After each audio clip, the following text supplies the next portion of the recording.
Soy de Coahuila, México. Por mi trabajo como supervisor de rutas, recorro muchos kilómetros en solitario, casi siempre de noche. Conozco las carreteras secundarias como la palma de mi mano. La historia que voy a contarles me pasó en una pickup, regresando a casa por un atajo que atraviesa el desierto. Era pasada la 1 de la madrugada. El cielo estaba despejado, hacía un calor seco y asfixiante, y yo no me había cruzado con otro vehículo en casi 2 horas. A lo lejos, los faros iluminaron un auto blanco estacionado en el acotamiento. Parecía una camioneta familiar, muy limpia. Tenía las luces del interior encendidas, lo cual me pareció normal. Pensé que alguien se había detenido a consultar un mapa o a estirar las piernas. Pasé de largo sin darle mayor importancia. Seguí conduciendo a buena velocidad. No había salidas ni caminos alternos. 30 minutos después, a un costado del camino, volví a ver la misma camioneta blanca estacionada. Fruncí el ceño. Era exactamente la misma luz cálida en el asiento trasero, el mismo ángulo de parqueo. Intenté ser racional. Seguramente alguien tenía un modelo idéntico, o el cansancio me estaba haciendo ver patrones donde no los había, pero cuando la vi por tercera vez, 40 minutos más tarde, el corazón me empezó a latir fuerte. El mismo vehículo, en la misma posición, esperándome. No había forma física de que me hubiera rebasado sin que yo lo notara en esa carretera recta y vacía. Para la cuarta vez que apareció, mi curiosidad superó al miedo. Quería una respuesta lógica. Disminuí la velocidad y estacioné mi pickup a unos 20 metros. Tomé la linterna que siempre llevo en la guantera y caminé lentamente por la tierra seca. Mientras me acercaba, el silencio del desierto era sepulcral. Las luces del interior seguían prendidas. Me acerqué a la ventana del copiloto e iluminé hacia adentro. No había nadie, y no me refiero solo a personas. No había basura, no había botellas de agua, no había papeles en el tablero, no había llaves puestas. Era un vehículo completamente estéril, como si acabara de salir de un concesionario y lo hubieran abandonado allí. Jalé la manija de la puerta y cedió. Abrí con cuidado, esperando que alguien saltara desde los asientos traseros. Nada. Olía limpio. Puse mi mano sobre el capó del motor y me quemé. El motor emitía esos crujidos metálicos inconfundibles, el tic, tic, tic que hace el metal al enfriarse después de haber estado corriendo a toda velocidad. Había sido apagado hace menos de un minuto. Revisé debajo de los asientos, busqué en los alrededores, iluminando con mi linterna hacia el desierto. No había huellas en la arena, no había señales de que alguien hubiera caminado alejándose del auto. Era imposible que los ocupantes se hubieran evaporado. Cerré la puerta de golpe, subí a mi pickup y aceleré quemando llanta. No paré hasta llegar a un restaurante que atiende a camioneros 24 horas. Me senté en la barra, pálido, pidiendo un agua mineral. El dueño del lugar, un señor mayor de bigote gris, me vio la cara y se me acercó con el trapo en la mano. «¿De topaste con la familiar Blanca, no?», me dijo, sin que yo abriera la boca. Me relató que hace mucho tiempo una familia desapareció sin dejar rastro en esa recta. Cada cierto tiempo, la camioneta vuelve a aparecer, repitiéndose en el camino de conductores solitarios, siempre con el motor caliente, siempre vacía, esperando a que alguien o algo vuelva a subir.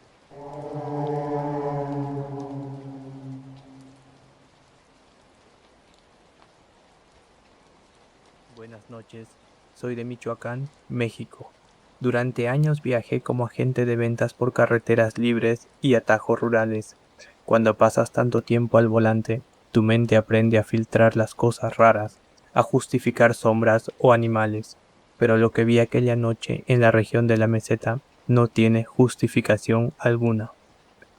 Regresaba de una ruta bastante larga. Había tomado un desvío empedrado para evitar el peaje, un camino viejo que serpentea por zonas muy densas de bosque. Era medianoche, el aire estaba denso y frío, y mis faros apenas rompían la oscuridad de los pinos. El camino pasaba por encima de un antiguo puente de piedra, casi un acueducto colonial que cruza un barranco profundo. en lugar de porcidas escalofríos a plena luz del día. Al acercarme a la estructura, tuve que pisar el freno. Sentada en el borde de piedra, justo al lado del abismo, había una niña. Tendría unos 9 años. Llevaba un vestido claro, muy gastado, y miraba hacia la oscuridad del fondo con las piernas colgando. Se me notó y no hiló la sangre. ¿Qué hacía una criatura sola en medio de la nada a esas horas? No había casas en kilómetros a la redonda. Mi instinto protector me hizo detener el coche por completo. Bajé la ventanilla, esperando escucharla llorar, pero el bosque estaba en un silencio absoluto. «Niña, estás perdida», le grité, tratando de no asustarla. Ella giró la cabeza muy despacio. Su rostro no tenía ninguna expresión de miedo. Al contrario, estaba increíblemente pálida, pero su mirada era de una paz que no correspondía con la situación, una paz que me puso los pelos de punta. No me contestó, simplemente levantó su brazo derecho y apuntó con el dedo índice hacia el fondo del barranco, hacia el río que apenas se escuchaba correr decenas de metros más abajo. Saqué la cabeza por la ventanilla para mirar hacia donde apuntaba. Iluminé con mis faros de niebla, esperando ver un accidente, algún coche volcado o a sus padres, pero no había nada, solo maleza y negrura total. La miré de nuevo para preguntarle qué me señalaba y la piedra estaba vacía. No hubo ruido de pasos, no hubo crujido de hojas, no saltó. Era físicamente imposible que un ser humano se moviera tan rápido fuera de mi campo de visión en la fracción de segundo que me tomó girar los ojos. Bajé del coche, encendí la linterna del celular y corrí hacia el borde. Grité su nombre, alumbré cada rincón del puente. Estaba completamente solo. Un frío antinatural me recorrió la nuca. Entendí de golpe que lo que acababa de ver no pertenecía a este mundo. Días después, dejé mercancía en una tienda de abarrotes del siguiente pueblo. Comenté la anécdota con el encargado, un señor que llevaba toda su vida ahí. El hombre dejó de acomodar las cajas, me miró fijamente y suspiró. «Te apuntó al río, ¿verdad?», me preguntó, con voz grave. Asentí.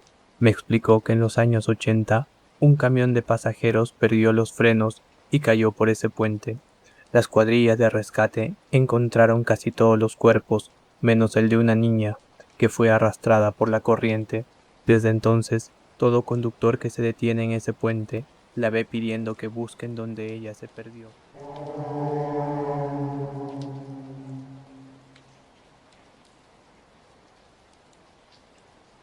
Saludos desde Oaxaca, México. Hago recorridos frecuentes desde la capital hacia la costa, cruzando la Sierra Sur. Es un trayecto hermoso de día, lleno de vegetación y montañas imponentes, pero de noche las montañas parecen cerrarse sobre ti. Es un camino de 1000 curvas donde estás completamente aislado de la civilización. Hace unos años salí muy tarde por un retraso imprevisto. Pasada la 1 de la mañana, me adentré en lo más profundo de la sierra.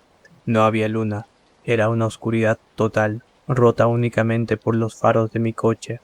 Mientras conducía, noté por la ventana del copiloto unas luces a lo lejos, metidas en lo alto de los cerros.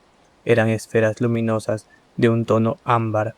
Al principio pensé que eran farolas de algún caserío, o quizá cazadores caminando por la montaña. No les di mucha importancia, pero después de media hora de curvas interminables, me di cuenta de algo imposible. Las luces seguían a mi lado, se movían entre los árboles, flotando por las laderas inclinadas, avanzando exactamente a la misma velocidad que yo. Intenté razonar, quizá era un camino paralelo, pero yo conozco la orografía de la sierra. Esos cerros son paredes verticales de pura selva. Ningún vehículo, ningún ser humano a pie podría avanzar a 80 kilómetros por hora, sorteando despeñaderos y barrancos en la oscuridad. Me empezó a sudar la frente. Para probar mi teoría, pisé el freno en una pequeña zona de descanso. Apagué el motor y me quedé mirando hacia la sierra.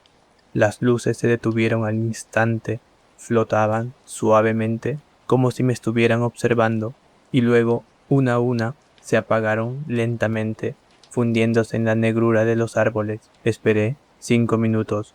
Nada. Arranqué el coche de nuevo y retomé mi camino. y en menos de 10 kilómetros los puntos ámbar volvieron a encenderse en el cerro, uno tras otro, retomando su guardia paralela. No me atacaron, no se acercaron a la carretera, pero la sensación de ser vigilado por algo inteligente desde un terreno donde nadie puede pisar me provocó un pánico silencioso. Era como si la montaña entera estuviera viva y tuviera ojos.